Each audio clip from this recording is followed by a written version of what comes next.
country has completely changed. Before I can even begin, I have to start by, number one, thanking our truckers.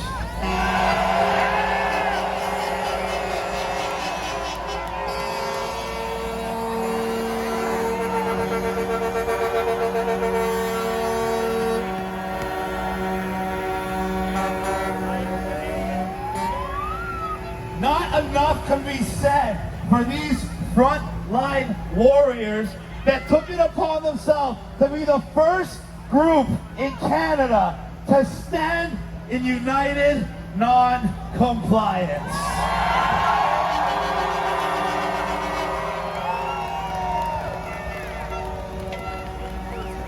And before I can go any further, I want you all to thank yourselves for being here, because without you supporting this movement, supporting the truckers, supporting everyone who's been fighting since day one, we would not be here. We would not have this movement. We would not have this power.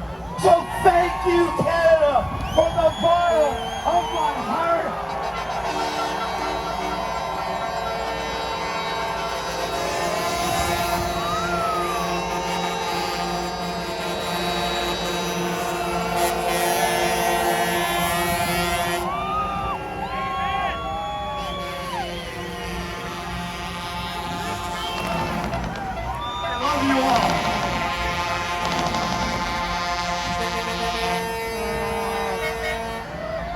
The importance of what we're doing here today will go down in history as one of the most significant moments in solidarity in human history.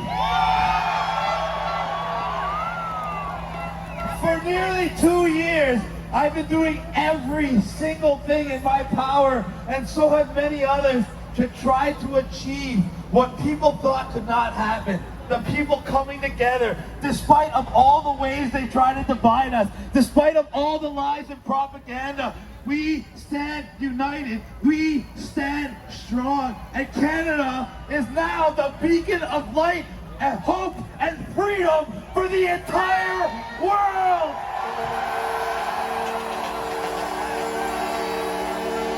Oh! Let's go!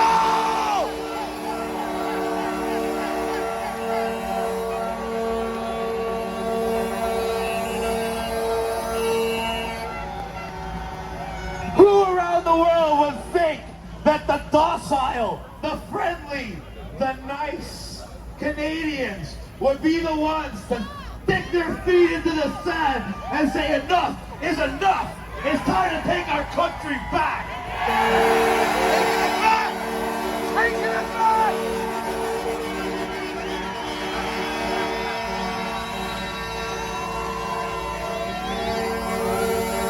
Face that way too.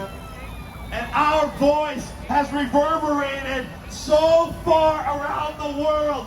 You see convoys in Australia bearing Canadian flags. You see trucks in the Netherlands bearing Canadian flags. You see the people of Brazil screaming, "Go Canada!"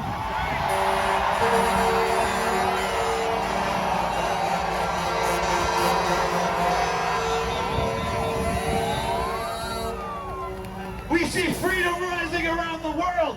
The UK, Ireland, Denmark, Switzerland have gotten rid of restrictions.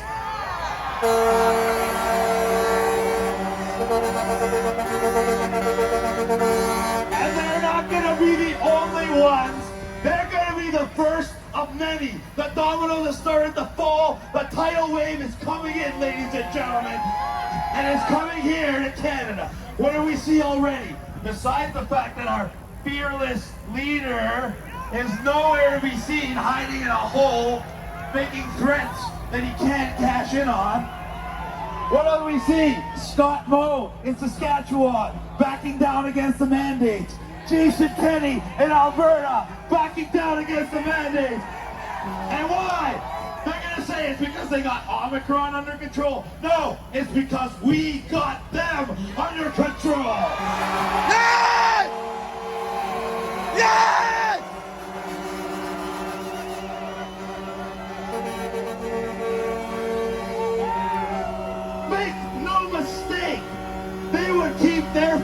on your throat as long as you would allow. If we stood idly by, we would be like Quebec, where you gotta go into a jail cell to go to a Walmart. I think yeah, laugh it up, but that's still part of Canada. That's still our brothers and sisters. We need to get them on our page. We need to bring them into this fold. We need to get them their freedom back. We need to get freedom back for everybody, not just here, but around the world.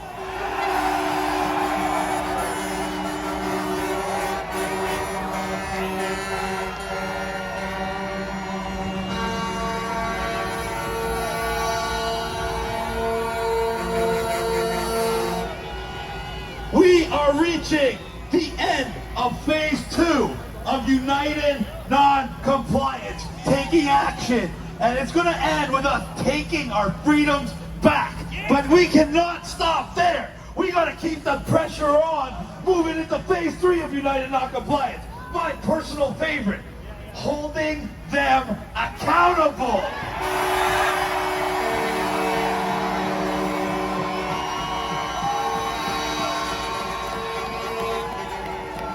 If these politicians think they're just gonna flip-flop and change sides because they've read the writing on the wall and all of a sudden be hailed as heroes, they got another thing coming. If these puppets like Trudeau think that they're just gonna fade off into obscurity so they can pull this shenanigans on us whenever they feel like it, they got another thing coming.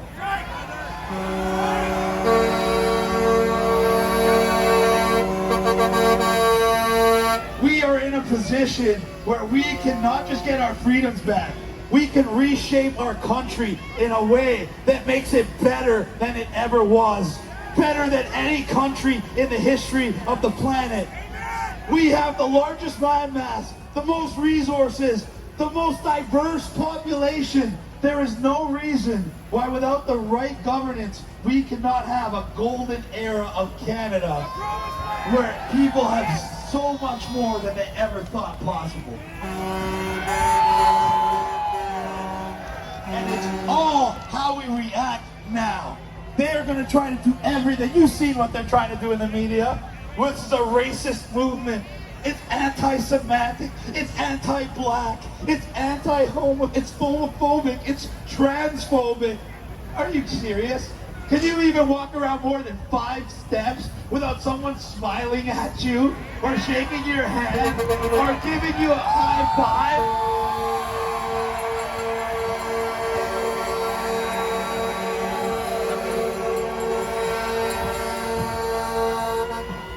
The police, God bless their souls. God bless you all. I know you're not doing what you want to do, but they admitted that we had over 2.5 million people in Ottawa.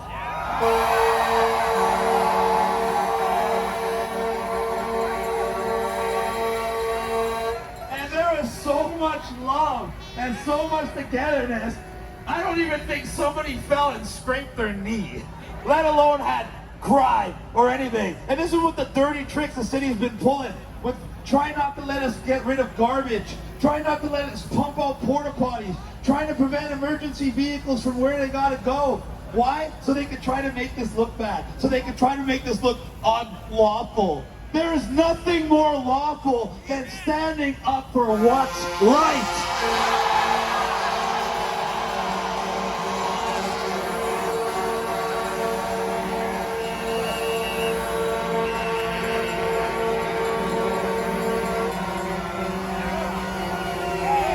And what's more,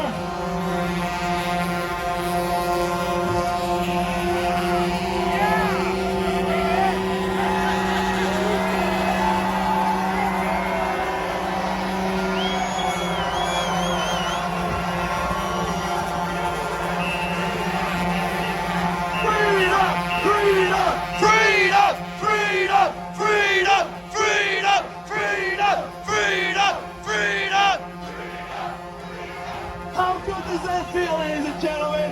How good does that feel? You know what that is? That's love. That's love, ladies and gentlemen. That's what they don't want the world to realize. That love is the most powerful force in human nature. Love is what is driving this movement. And when you have united non-compliance from love, when you have everybody ready to just say no out of love, it cannot be stopped. And if you love your country, and if you love your family, and if you love your children, and we want to protect their future, we have to stand together. We have to hold the line, and we have to keep moving forward. Let's go! Let's go!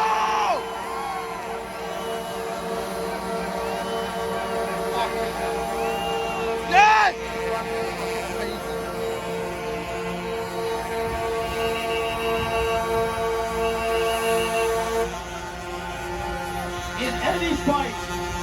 In any fight, the winner will always be the one who's willing to die to win that fight.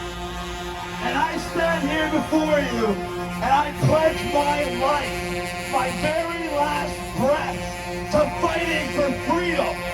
And if you are with me, if you feel the same way, then scream out, freedom!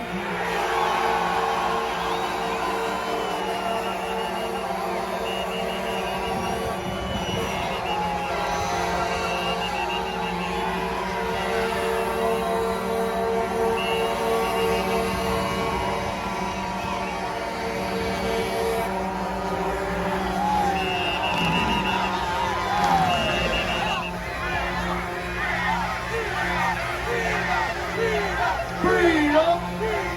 Freedom! Freedom! You hear that, Justin Trudeau?